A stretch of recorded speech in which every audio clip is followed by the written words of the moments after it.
السلام علیکم ورحمۃ اللہ وبرکاتہ۔ عزیزان گرامی، آج میں 3 بندوں کو آپ کی خدمت میں لایا ہوں۔ جاوید احمد غامدی، محمد حسن الیاس۔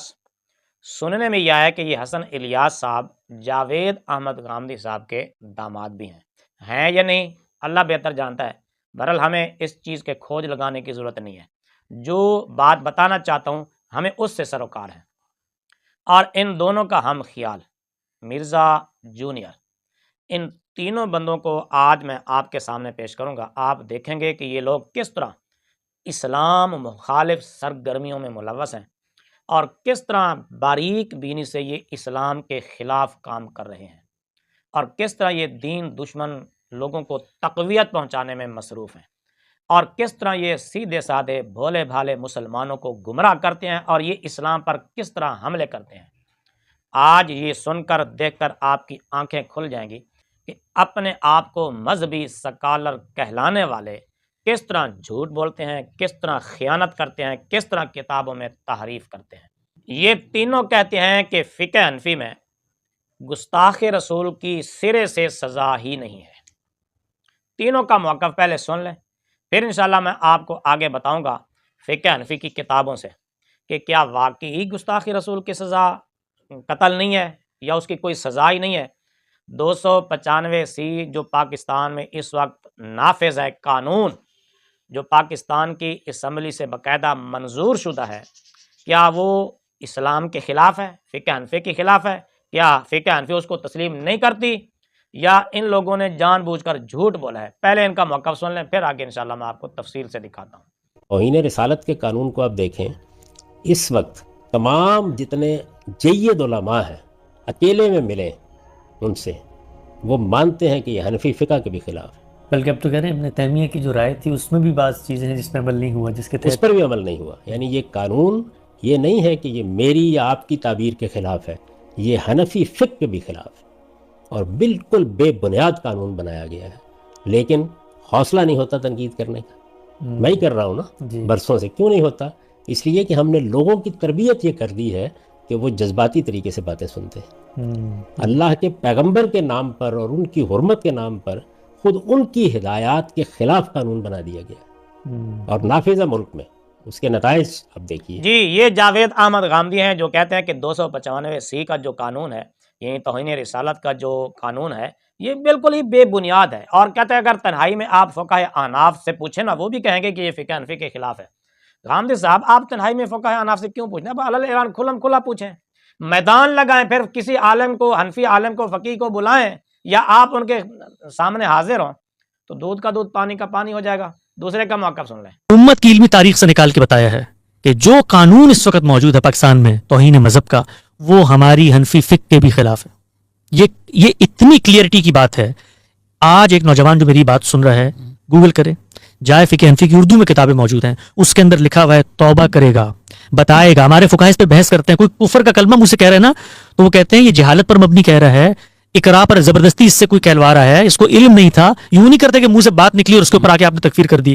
ڈسکشن ہوتی ہے، مہلت دی جاتی ہے، اور پھر اس کے بعد وہ ایک بات کرتے ہیں کہ یہ سب کرنے کے باوجود اگر وہ اصرار کرتا ہے تو دائرہ اسلام سے نکل گیا، کیونکہ نکل گیا تو مرتد ہو گیا، اور مرتد کی سزا ہمارے نزدیک، ان کے نزدیک موت ہے۔ تو یہ ان کا کہنا ہے، اس کے مطابق بھی پاکستان کا قانون نہیں ہے۔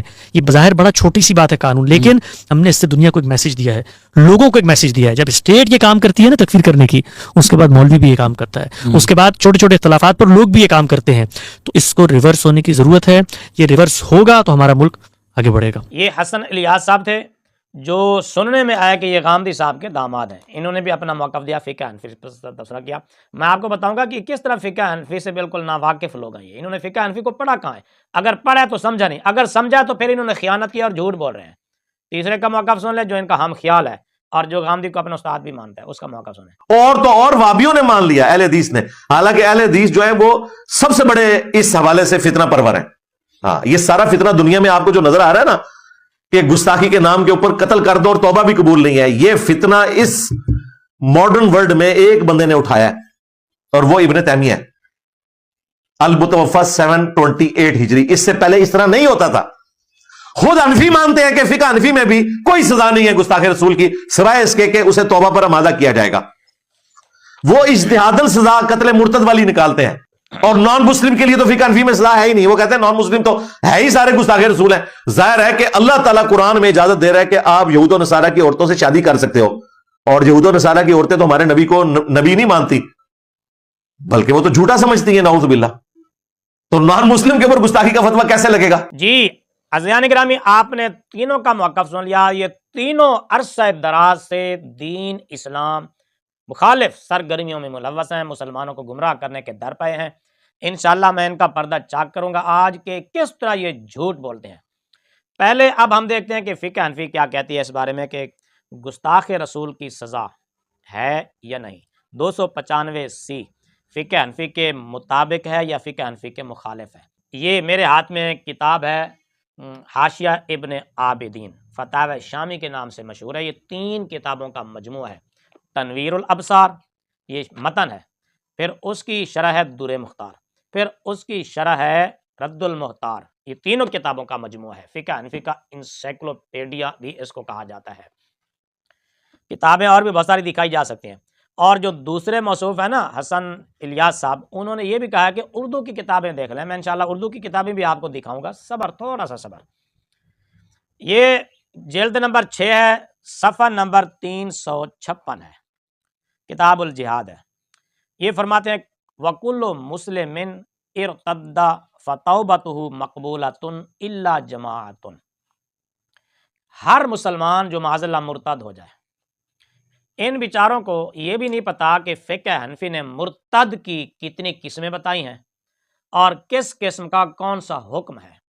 ان بیچاروں نے فقہ حنفی کی کتابیں دیکھی نہیں ہیں تو پڑھی کہاں سے ہوں گی؟ پڑھی بھی ہیں تو پھر سمجھی کہاں سے ہوں گی؟ فقہ حنفی کو سمجھنے کے لیے حضرت امام اعظم ابو حنیفہ رحمۃ اللہ تعالیٰ علیہ و رضی اللہ تعالیٰ عنہ کی محبت، ادب، احترام ضروری ہے. فقہائے احناف کے ادب کے بغیر فقہ حنفی کوئی بندہ سمجھ جائے یہ ہو ہی نہیں سکتا. وہ فرماتے ہیں وَكُلُّ مُسْلِمٍ ارْتَدَّ فَتَوْبَتُهُ مَقْبُولَةٌ إِلَّا یہ استثناء کے لیے ہے. کہتے ہیں کہ ہر مسلمان جو معاذ اللہ مرتد ہو جائے اس کی توبہ مقبول ہے، توبہ قبول ہے. الا، یہ الا استثناء کے لیے آ رہا ہے. الا جماعتن، مگر ایک جماعت، یعنی ایک جماعت کی توبہ قابل قبول نہیں ہے. پہلے آپ یہ بات سمجھ لیں کہ مرتد کی 2 قسمیں ہیں. فقہائے احناف نے مرتد کی 2 قسمیں بتائی ہیں. ان بیچاروں کو پتہ ہی نہیں ہے کہ فقہ حنفی مرتد کی کتنی قسمیں بتاتی ہے اور کس قسم کا کون سا حکم ہے. مرتد 2 قسم پر ہے. ایک وہ مرتد جو نبی کریم رؤوف الرحیم صلی اللہ تعالیٰ علیہ وآلہ وسلم کی توہین کے علاوہ کسی اور امر کا ارتکاب کر کے مرتد ہو جائے اور اسلام سے خارج ہو جائے، اس کا حکم الگ ہے. انشاءاللہ میں اس کی تفصیل آگے بتاتا ہوں. اور ایک وہ مرتد جو توہین رسالت کا ارتکاب کر کے مرتد ہو، اس کا حکم الگ ہے. دونوں کا حکم فقہائے احناف نے الگ الگ بتایا ہے. یہ آپ ذہن میں رکھیں. ان لوگوں نے چونکہ فرق نہیں کیا، اس لیے یا تو انہوں نے جان بوجھ کر فرق نہیں کیا، یا ان کو مغالطہ لگا، یا انہوں نے دھوکہ کھایا یا دھوکہ دیا. مرتد کی 2 قسمیں ہیں. توہین رسالت کا ارتکاب کرنے والا وہ بھی مرتد ہے، اور رسول کریم صلی اللہ تعالیٰ علیہ وسلم سے ہٹ کر کسی اور ضروریات دین میں سے کسی امر کا انکار کرنے والا، قرآن کریم کی توہین کرنے والا، یا نماز کا انکار کرنے والا، یا کسی اور امر کا ارتکاب کر کے وہ معاذ اللہ مرتد ہو گیا، اس مرتد کا حکم اور ہے. ایسے مرتد یعنی جو توہین رسالت سے ہٹ کر کسی امر کا انکار کرے، ایسے مرتد کے لیے حکم یہ ہے کہ اس کو دین اسلام دوبارہ پیش کیا جائے گا، اس سے توبہ کا مطالبہ کیا جائے گا، اس کو قید میں ڈالا جائے گا. اگر توبہ کر لے، دین اسلام پر واپس آ جائے، فبہا، ٹھیک ہے، اس کی توبہ قبول ہے. وَإِلَّا قَاتَلَهُ، اور اگر نہیں، یعنی وہ توبہ نہیں کرتا، دوبارہ اسلام میں نہیں آتا، اپنی غلطی کا اعتراف نہیں کرتا، پھر حاکم وقت اسے قتل کر دے گا. یہ فتاوی شامی میں یہ بات لکھی ہے. یہ مسلمان کی بات ہے جو مسلمان معاذ اللہ توہین رسالت کے علاوہ کسی اور امر کا ارتکاب کر کے مرتد ہو، اس کو اسلام پیش کیا جائے گا، اس کو توبہ کا موقع دیا جائے گا، اس کو مہلت دی جائے گی. اگر وہ آ جائے واپس ٹھیک، ورنہ حاکم وقت اسے بھی قتل کر دے گا. اور دوسرا وہ مسلمان جو معاذ اللہ نبی کریم رؤوف رحیم صلی اللہ تعالیٰ علیہ وآلہ وسلم کی گستاخی کا مرتکب ہوا، توہین رسالت کا ارتکاب کر گیا، وہ معاذ اللہ مرتد ہو گیا، حضور علیہ الصلوۃ والسلام کی گستاخی کی، بے ادبی کی، توہین رسالت کا ارتکاب کیا، تو ایسے مرتد کے لیے نہ توبہ ہے نہ اس کو مہلت ہے۔ فقہائے احناف اس کو قتل کرنے کا حکم دیتے ہیں۔ ٹھیک ہے، اس کے حوالے سے میں آپ کو ایک عبارت سناتا ہوں۔ وَكُلُّ مُسْلِمٍ ارْتَدَّ فَتَوْبَتُهُ مَقْبُولَةٌ إِلَّا، ہر مسلمان جو معاذ اللہ مرتد ہو جائے اس کی توبہ قبول ہے، الا، مگر، یہ الا استثناء کے لیے، یعنی ہر مسلمان کی توبہ قبول نہیں، چند ایک افراد ایسے بھی ہیں جن کی توبہ قبول نہیں ہے، الا جماعتن، سوائے چند افراد کے، چند لوگوں کے۔ کون کون سے وہ لوگ؟ من تکررت ردتہ، جس کا ارتداد کئی بار ہو چکا ہو، ایک بار مرتد ہوا، پھر اس کو مہلت دے دی گئی، اسلام پیش کیا گیا، مسلمان ہو گیا، پھر مرتد ہو گیا، پھر اس کو اسلام پیش کیا گیا، پھر جو اس طرح کرے گا اس کو اب مہلت نہیں دی جائے گی۔ والکافر بسب نبی، اور جو کافر ہو نبی کریم رؤوف الرحیم صلی اللہ تعالیٰ علیہ وآلہ وسلم کو یا انبیاء میں سے کسی نبی کو گالی دے کر جو کفر کرے، جو توہین رسالت کا ارتکاب کر کے مرتد ہو، فَإِنَّهُ يُقْتَلُ حَدًّا وَلَا تُقْبَلُ تَوْبَتُهُ مُطْلَقًا، ایسے موذی رسول کی، ایسے گستاخ رسول کی کوئی توبہ نہیں ہے، فَإِنَّهُ يُقْتَلُ حَدًّا، اس کو بطور حد اڑایا جائے گا، قتل کیا جائے گا، اور وَلَا تُقْبَلُ تَوْبَتُهُ، اس کی توبہ قبول نہیں کی جائے گی۔ مطلقاً کا مطلب یہ ہے کہ گرفتار ہونے سے پہلے توبہ کر لے، یا کسی نے گواہی دے دی کہ اس نے توبہ کر لی ہے، یا پکڑے جانے کے بعد کہے کہ نہیں میں آپ توبہ کرتا ہوں، معافی دے دو، میں آئندہ ایسا نہیں کروں گا، تب بھی اس کی توبہ قبول نہیں کی جائے گی۔ کس کی؟ والکافر بسب نبی من الانبیاء، جو انبیاء کرام علیہم الصلوۃ والسلام میں سے کسی نبی کی توہین کر کے کافر ہوا، اس کے لیے نہ توبہ ہے، نہ کوئی مہلت ہے، نہ اس کو چھوٹ ہے، ولا تقبل توبتہ مطلقہ، اس کی کوئی توبہ نہیں، اور اس کو جو یہ سزا دی جائے گی، یہ سزا بطور حد کی دی جائے گی، تعزیر کے طور پر نہیں۔ یہاں پر ضمنی طور پر یہ بات بھی سمجھتے چلیں، اگر مسلمان توہین رسالت کا ارتکاب کرے گا تو اس کی سزا قتل بطور حد ہے، اور اگر کوئی ذمی نان مسلم، کوئی غیر مسلم توہین رسالت کا ارتکاب کرے گا، اس کی سزا قتل بطور حد نہیں، بطور تعزیر ہے۔ یہ بات آپ کے ذہن میں رہے۔ بعض لوگ یہاں یہ شبہ پیش کرتے ہیں کہ بھئی جو غیر مسلم ہے وہ تو پہلے سے ہی غیر مسلم ہے، تو وہ مرتد کہاں ہوا؟ وہ تو پہلے سے مرتد ہے، وہ پہلے سے بے ایمان ہے، اس کو سزا کیسی، اس پر حد کیسی؟ تو جناب اس کو جو سزا دی جائے گی وہ بطور تعزیر کے دی جائے گی، اور وہ بطور تعزیر جو سزا ہوگی وہ قتل ہوگی۔ ابھی انشاءاللہ تھوڑی دیر انتظار کریں، یہ ساری تفصیل آتی ہے۔ یہ مسلمان کے لیے حکم ہے، وَكُلُّ مُسْلِمٍ ارْتَدَّ، ہر مسلمان جو معاذ اللہ مرتد ہو جائے، رسالت آپ صلی اللہ علیہ وسلم سے ہٹ کر کسی اور ضروریات دین میں سے کسی امر کا انکار کر کے مرتد ہوتا ہے، اس پر اسلام پیش کیا جائے گا، اس کو توبہ اس کا مطالبہ کیا جائے گا، اس کو مہلت دی جائے گی، قید کیا جائے گا، اگر واپس آ جائے تو ٹھیک، ورنہ قتل۔ اور گستاخ رسول کو کوئی مہلت نہیں دی جائے گی، یہ فقہ حنفی کہہ رہی ہے، اس کی سزا قتل ہے۔ یہ مسلمان کے لیے حکم ہے۔ اب آئیے ذمی کے لیے کیا حکم ہے، فقہ حنفی ذمی کے بارے میں کیا کہتی ہے۔ فتاوی شامی جلد نمبر 6 صفحہ نمبر 332، وَيُعَذَّبُ الذِّمِّيُّ وَيُعَاقَبُ عَلَى سَبِّهِ دِینَ الْإِسْلَامِ أَوِ الْقُرْآنَ أَوِ النَّبِيَّ صلی اللہ علیہ وآلہ وسلم۔ اگر ذمی معاذ اللہ کسی گستاخی کا ارتکاب کرتا ہے، مثلا دین اسلام کو گالی دیتا ہے یا قرآن کو گالی دیتا ہے، اوِ النبی صلی اللہ علیہ وآلہ وسلم، یا نبی کریم رؤوف الرحیم صلی اللہ تعالیٰ علیہ وآلہ وسلم کو گالی دیتا ہے، تو اس کو کیا کیا جائے گا؟ یُعَذَّبُ، اسے تعذیب کی جائے گی، تنبیہ کی جائے گی، اسے ڈانٹا جائے گا، وَيُعَاقَبُ، اور اسے عقاب کیا جائے گا، سزا دی جائے گی۔ یہ تھا متن۔ اسی کی آگے تفصیل دیکھیے، سزا کس طرح کی دی جائے گی۔ علامہ عینی رحمۃ اللہ تعالی حنفی فرماتے ہیں، واختیاری فی السب ان یقتل۔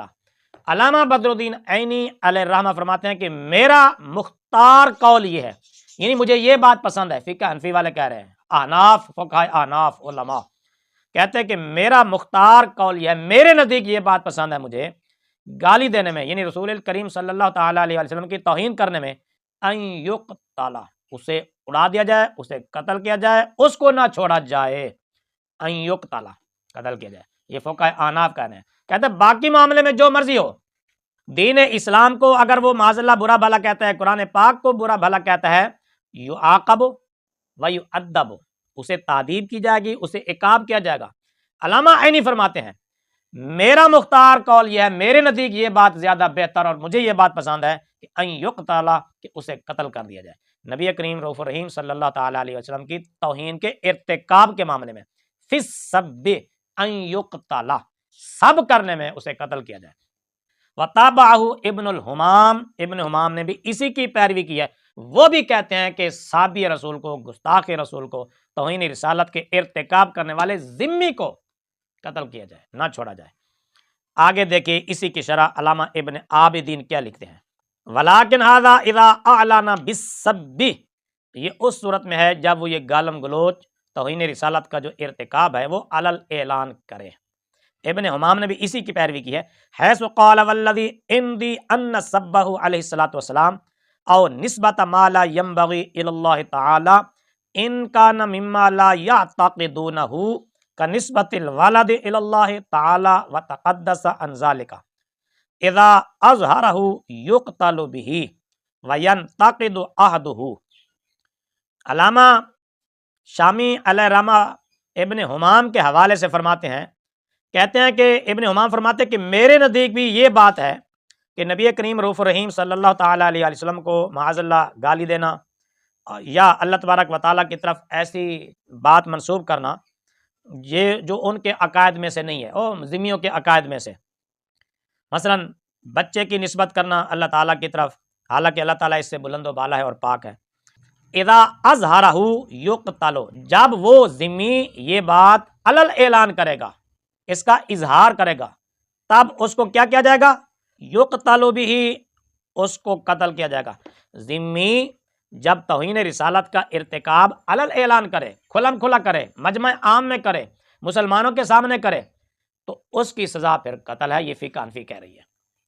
یا اگر اس نے بند کمرے میں بیٹھ کر یہ توہین رسالت کا ارتکاب کیا اور پھر اس کو میڈیا پر اپلوڈ کر دیا، سوشل میڈیا پر لے آیا، اب وہ بات ظاہر ہو گئی، تو اب بھی اسے قتل کیا جائے گا، چھوڑا نہیں جائے گا، کیونکہ اب اس نے خود اس کا اظہار کر دیا ہے۔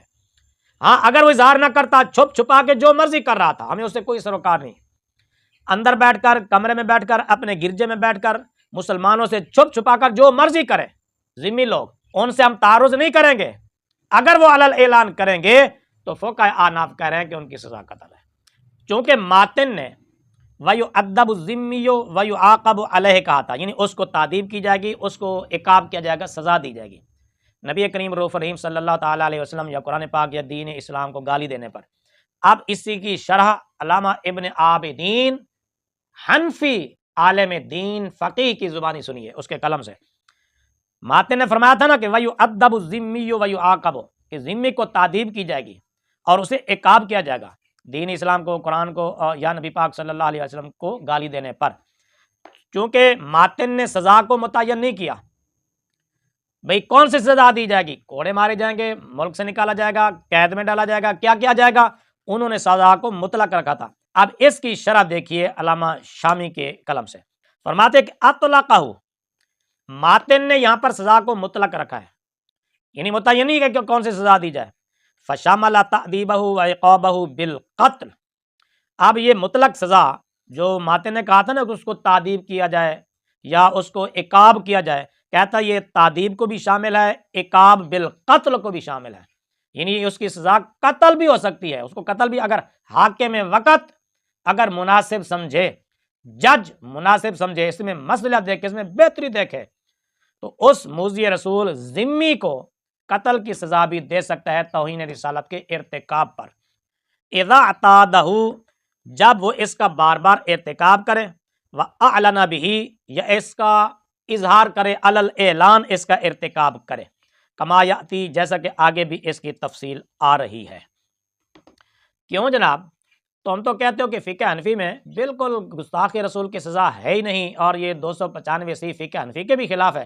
اور مرزا جونیئر تو کہہ رہا تھا کہ گستاخ رسول ذمی نان مسلم کے لیے تو فقہ حنفی میں سرے سے سزا ہی نہیں ہے۔ خود حنفی مانتے ہیں کہ فقہ حنفی میں بھی کوئی سزا نہیں ہے گستاخ رسول کی، سوائے اس کے کہ اسے توبہ پر آمادہ کیا جائے گا، اور نان مسلم کے لیے تو فقہ حنفی میں سزا ہے ہی نہیں۔ آگے چلیے، اسی کتاب کے صفحہ نمبر 334 پر فرماتے ہیں کہ والحق انہ یقتل عندنا اذا اعلن بشتمہ علیہ الصلوۃ والسلام، جب کوئی ذمی رسول کریم صلی اللہ تعالی علیہ وآلہ وسلم کے شتم کو، آپ کے گالی دینے کو، توہین رسالت کے ارتکاب کرنے کو علل اعلان کرے گا، یقتل، حق یہ ہے کہ اسے قتل کیا جائے۔ یہ فقہ احناف کہہ رہے ہیں، کیوں جی تم تو تینوں مل کر ایڑی چوٹی کا زور لگا رہے تھے اور کہہ رہے تھے کہ فقہ حنفی میں گستاخ رسول کی سزا ہی نہیں ہے، اور 295 فقہ حنفی کے بھی خلاف ہے، اور کسی حنفی عالم سے اگر تنہائی میں پوچھو تو وہ بھی کہے گا کہ یہ بالکل فقہ کے خلاف ہے۔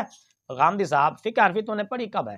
آگے چلیے، وَاسْتَدَلَّ مُحَمَّدٌ لِبَيَانِ قَتْلِ الْمَرْأَةِ اِذَا أَعْلَنَتْ بِشَتْمِ الرَّسُولِ صلی اللہ علیہ وسلم۔ امام محمد رحمۃ اللہ تعالی علیہ، جو حضرت امام اعظم ابو حنیفہ رضی اللہ تعالی عنہ ورحمۃ اللہ تعالی علیہ کے ڈائریکٹ شاگرد ہیں، جنہوں نے حضرت امام اعظم ابو حنیفہ رحمۃ اللہ تعالی سے فقہ سیکھی، دین سیکھا، حدیثیں سیکھیں، انہوں نے گستاخ رسول کی سزا کے قتل پر حدیث سے استدلال کیا ہے، جو عمر بن عدی سے روایت کی گئی ہے کہ جب انہوں نے اسماء بنت مروان کو سنا تو رسولہ، جو رسول کریم صلی اللہ تعالی علیہ وسلم کو اذیت پہنچاتی تھی، گالی دیتی تھی، فقاتلها لیلا، تو انہوں نے رات کی تاریکی میں قتل کر دیا اس عورت کو، گستاخ رسول عورت کو۔ تو جب رسول کریم صلی اللہ تعالی علیہ وسلم کی بارگاہ میں یہ معاملہ پہنچا، مدحہ صلی اللہ علیہ وسلم علی ذالک انتہا فلیحفظ، تو رسول کریم صلی اللہ تعالی علیہ وسلم نے اس موذی رسول عورت کے قتل کرنے والے کی تعریف فرمائی۔ فلیحفظ، اس بات کو اچھی طرح یاد کر لو، غامدی صاحب، حسن الیاس صاحب، مرزا جونیئر صاحب، یہ فقہ حنفی والے کہہ رہے فلیحفظ، بس چاہیے کہ یاد کر لے، یعنی اس بات کو اچھی طرح یاد کر لو، سمجھ لو، غور کر لو۔ فقہ احناف نے واضح طور پر لکھا ہے کہ گستاخ رسول کی سزا قتل ہے، اور امام محمد رحمۃ اللہ تعالی علیہ نے بھی اس کی سزا قتل بیان فرمائی ہے، اس حدیث پاک سے استدلال کیا جو حضرت عمر بن عدی سے آئی کہ انہوں نے ایک عورت سے گستاخ رسول کو سنا، اسے رات کی تاریکی میں قتل کر دیا، مقدمہ حضور کی بارگاہ میں بھی نہیں لائے، ادھر ہی مار دیا۔ تو نبی پاک صلی اللہ علیہ وآلہ وسلم نے فرمایا کہ ٹھیک کیا تم نے۔ آگے چلیے، علامہ ابن عابدین شامی سے یہ بات سنیے، یہ تو تھی نا تشریح علامہ علاء الدین حسکفی علیہ رحمہ کی، اب ابن عابدین کی شرح سنیے۔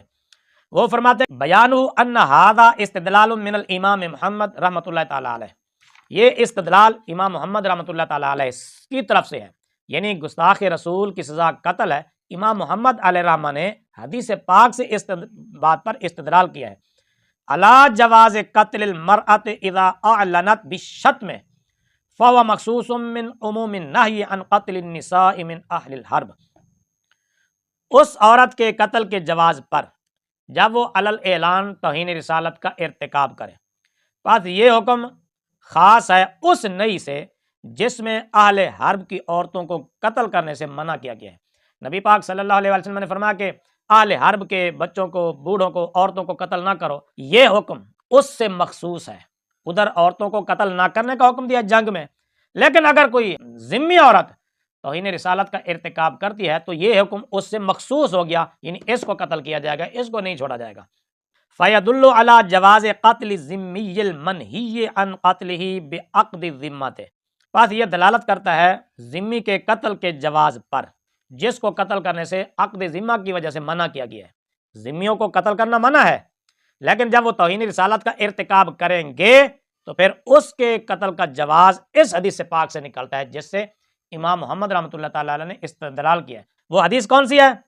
وہ حدیث یہ ہے، جاء رجل الى رسول اللہ صلی اللہ علیہ وآلہ وسلم وقال سمعت امرأة من یہود وہی تشتمک واللہ یا رسول اللہ انہا لمحسنۃ الی فقتلتها فاحضر النبی صلی اللہ علیہ وسلم دمہا۔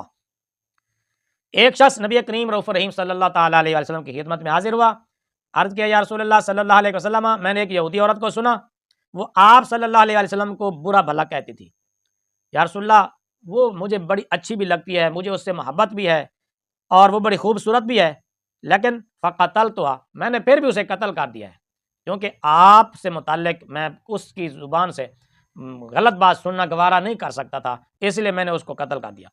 فاحضر النبی صلی اللہ علیہ وسلم دمہا، حضور علیہ الصلوۃ والسلام نے اس کے خون کو رائگاں فرمایا، ضائع کر دیا، فرمایا کہ اس کا خون ضائع ہے، کوئی بدلہ نہیں ہے۔ تو امام محمد رحمۃ اللہ تعالی علیہ نے اسی حدیث سے گستاخ رسول ذمی عورت، غیر مسلم عورت کے قتل کے جواز کا استدلال کیا ہے اسی حدیث پاک سے۔ اس حدیث پاک کو امام ابو داؤد نے بھی روایت کیا، دارقطنی نے بھی روایت کیا، امام نسائی نے بھی روایت کیا، اور اس حدیث کو البانی نے صحیح کہا ہے۔ کیوں جی؟ تو ہم تو کہتے تھے کہ فقہ حنفی میں توہین رسالت کے ارتکاب پر کوئی سزا ہی نہیں ہے، اور 295 فقہ حنفی کے خلاف ہے، اور مرزا جونیئر تو کہہ رہا تھا کہ ذمیوں کے لیے تو نان مسلم کے لیے تو سرے سے کوئی سزا ہی نہیں ہے۔ تو یہ فقہ حنفی تم نے پڑھی کب تھی؟ یہ تو بتاؤ نا ذرا، یا اگر پڑھی تھی تو پھر تم نے سمجھی نہیں، اگر سمجھی تھی پھر جان بوجھ کر تم نے حق کو چھپایا، خیانت کی۔ آگے دیکھیے اسی فتاوی شامی کا صفحہ نمبر 331 کھولیے، مطلب فی حکم سب ذمی النبی صلی اللہ علیہ وسلم، ذمی شخص کا نبی کریم رؤوف رحیم صلی اللہ تعالیٰ علیہ وسلم کو گالی دینے کے بارے میں حکم، یعنی اگر ذمی توہین رسالت کا ارتکاب کرے تو اس کے لیے کیا حکم ہے؟ مرزا جی تو کہتا ہے کہ فقہائے احناف کے نزدیک سرے سے سزا ہی نہیں ہے۔ غامدی صاحب تو کہتا ہے کہ یہ فقہ حنفی بھی اس کے خلاف ہے، 295 کے فقہ حنفی میں گستاخ رسول کی سزا ہی نہیں ہے۔ کیوں حسن الیاس صاحب؟ تو ہم تو کہتے ہیں اردو، میں انشاءاللہ اردو کی کتاب بھی دکھاتا ہوں آپ کو، جن کو اردو سمجھ نہیں آئی انہوں نے عربی کہاں سمجھی ہوگی۔ اس میں کیا ہے؟ وَسَبِّ النَّبِيِّ صلی اللہ علیہ وسلم، یعنی حضور نبی کریم رؤوف الرحیم صلی اللہ تعالیٰ علیہ وآلہ وسلم کو گالی دینے کی وجہ سے اگر کوئی معاذ اللہ مرتد ہوا تو اس کی سزا کیا ہے؟ اس کے لیے حکم کیا ہے؟ یہ ذمی کی بات ہو رہی ہے، مسلمان کی نہیں۔ مسلمان کے لیے سزا قتل ہے، وہ پہلے میں بتا چکا، اور ذمی کے لیے بھی یہ سزا قتل ہے، لیکن مسلمان کے لیے بطور حد، ذمی کے لیے بطور تعزیر۔ اے اذا لم یعلن، یعنی اس ذمی کو نبی پاک صلی اللہ علیہ وسلم کی توہین کے جرم میں قتل نہیں کیا جائے گا جب وہ اپنی توہین کا علل اعلان ارتکاب نہ کرے، میڈیا پر نہ لائے، مسلمانوں کے سامنے وہ اس بات کو نہ کرے اور اس کا اظہار نہ کرے، اور کسی نے اس کی بات کو سنا نہیں ہے، تب یہ اس کے لیے ہے کہ اس کو قتل نہیں کیا جائے گا۔ فلو اعلن بشتمہ، اگر اس نے رسول کریم صلی اللہ تعالیٰ علیہ وسلم کی گستاخی کو علل اعلان کیا، اعلان کر دیا، اس کا مسلمانوں کے سامنے اس کا ارتکاب کیا، یا بند کمرے میں اس نے یہ بات کی پھر اس کو میڈیا پر لے آیا، اب وہ عام ہو گئی، او اعتادا قتلا، یا اس کا بار بار ارتکاب کیا، اب کیا کیا جائے گا؟ قتلا، اس کو قتل کیا جائے گا، اس کو اڑا دیا جائے گا، اس کو کوئی رعایت نہیں دی جائے گی۔ ولو امرأتن، اگرچہ وہ عورت ہی کیوں نہ ہو، وبہ یفتى اليوم، اس زمانے میں خصوصاً آج کے دور میں فتویٰ اسی پر ہے۔ علامہ شامی فرما رہے ہیں کہ اگر کوئی ذمی توہین رسالت کا علل اعلان ارتکاب کرے گا تو حاکم وقت، مسلمان، عدالت، حکمران اس کو قتل کریں گے۔ آج کے دور میں فتویٰ اسی پر ہے کہ موذی رسول توہین رسالت کے مرتکب کی، چاہے وہ مسلمان ہو چاہے وہ ذمی ہو، اس کی سزا فقہ حنفی کے مطابق قتل ہے۔ تم تینوں حضرات ایڑی چوٹی کا زور لگا کے بار بار کہہ رہے ہو کہ فقہ حنفی میں توہین رسالت کے ارتکاب پر کوئی سزا ہی نہیں ہے، یہ کس کی فقہ ہے؟ اچھا، دوسرے موصوف نے فرمایا تھا کہ گوگل کر کے دیکھ لو، فقہ حنفی کی اردو میں کتابیں موجود ہیں، تم کو پتہ چل جائے گا کہ فقہ حنفی میں گستاخ رسول کی سزا نہیں ہے۔ تو یہ فقہ حنفی کی کتاب میرے پاس موجود ہے، بہار شریعت کہتے ہیں، اردو میں فقہ حنفی کا انسائکلوپیڈیا بھی اس کو کہا جاتا ہے، جلد نمبر 1 حصہ نمبر 9، ضیاء القرآن کا چھاپا ہے میرے پاس، صفحہ نمبر 84 ہے، حصہ 9۔ اس میں مرتد کے احکام کے بیان میں لکھتے ہیں مرتد اگر ارتداد سے توبہ کرے تو اس کی توبہ مقبول ہے مگر بعض مرتدین۔ او اللہ کے بندو، فقہ حنفی کا مطالعہ کیا کرو، فقہ حنفی کو پڑھا کرو۔ یا تو تم پڑھا نہیں ہے فقہ حنفی کو، جان بوجھ کر تم نے خیانت کی ہے، اگر پڑھا ہے تو پھر تم نے جھوٹ بولا ہے۔ کہتے ہیں کہ مرتد اگر ارتداد سے توبہ کرے تو اس کی توبہ مقبول ہے مگر بعض مرتدین، یعنی بعض مرتد ایسے ہیں جن کی توبہ قبول نہیں ہے۔ پہلے میں بتا چکا کہ ضروریات دین میں سے کسی امر کا ارتکاب کر کے رسول کریم صلی اللہ علیہ وسلم کی ذات سے ہٹ کر اگر وہ مرتد ہوتا ہے اس کی توبہ مقبول ہے مگر بعض مرتدین، بعض مرتد ایسے ہیں جن کی توبہ قبول نہیں ہے۔ مثلا کسی نبی کی شان میں گستاخی کرنے والا کہ اس کی توبہ مقبول نہیں، توہین رسالت کا جو مرتکب ہوگا جو مسلمان، اس کی توبہ بھی قبول نہیں ہے، اس پر دوبارہ اسلام پیش نہیں کیا جائے گا، اس کو توبہ کی مہلت نہیں دی جائے گی، حاکم وقت اس کو فوراً قتل کر دے گا، سزا نافذ کرے گا۔ یہ فتاوی شامی میں بھی یہی بات لکھی تھی جس کو میں پہلے بتا آیا۔ تو میرے سیدھے سادھے مسلمان بھائیوں، دیکھا آپ نے کس طرح اسلام دشمن قوتیں متحرک ہیں اور اسلام کے خلاف کس طرح سازشیں کر رہی ہیں، کس طرح مسلمانوں کے خلاف جال بچھائے جا رہے ہیں، کس طرح اسلامی کتب میں تحریف کی جاتی ہے اور کس طرح سیدھے سادھے مسلمانوں کو بیوقوف بنایا جاتا ہے اور کس طرح ان کو غلط مسائل بتائے جاتے ہیں اور کس طرح ان کو دھوکہ دیا جاتا ہے۔ پھر سیدھے سادھے مسلمان بھی کہتے ہیں ہاں وہ ایک سکالر صاحب، یہ سکالر جھوٹ تو نہیں بولتا۔ او بھائی سکالروں کا مطلب ہی یہی ہے کہ جھوٹ بولنا، اس کے علاوہ ان کا کوئی مطلب نہیں ہوتا۔ انہوں نے کہا فقہ حنفی میں کوئی گستاخی رسول کی سزا نہیں ہے، الحمدللہ میں نے ایک ورقے سے نہیں کئی صفحات سے کئی حوالوں سے بتا دیا۔ یہ صرف ایک کتاب میں دکھا رہا ہوں، ورنہ فقہ حنفی کی جون سی کتاب آپ دیکھیں اس کو آپ اٹھا کر دیکھ لیں، سب نے یہی لکھا ہے۔ فقہ حنفی کا ایک اصول یہاں پر یہ بھی ذہن میں رہے کہ اگر کوئی ذمہ توہین رسالت کا ارتکاب کرتا ہے تو کیا اس کا وہ ذمہ ختم ہو جائے گا یا باقی رہے گا؟ احناف کہتے ہیں کہ اس کا ذمہ نہیں ٹوٹے گا، ذمہ اس کا برقرار ہے، اب بھی وہ ذمی ہے، حربی نہیں بنا، اب بھی وہ ذمی ہے، لیکن اس پر سزا جو ہے وہ نافذ ہوگی بطور تعزیر۔ تو یہ تھی فقہ حنفی جس میں صاف صاف لکھا ہے کہ توہین رسالت کے ارتکاب پر جو سزا ہے وہ قتل ہے، اور اس کی سزا قتل جو ہے یہ پھر میں آپ کو کہہ رہا ہوں بطور حد نہیں ہے، بطور تعزیر ہے۔ مگر یہ تینوں حضرات ایڑی چوٹی کا زور لگا رہے ہیں اور وہ کہہ رہے ہیں کہ نہیں جی فقہ حنفی میں گستاخ رسول کی سزا ہی نہیں ہے۔ تو لہذا انہوں نے یا تو فقہ حنفی کو پڑھا نہیں ہے، اگر پڑھا ہے تو سمجھا نہیں ہے، اگر سمجھا ہے تو پھر انہوں نے خیانت کی ہے جان بوجھ کر۔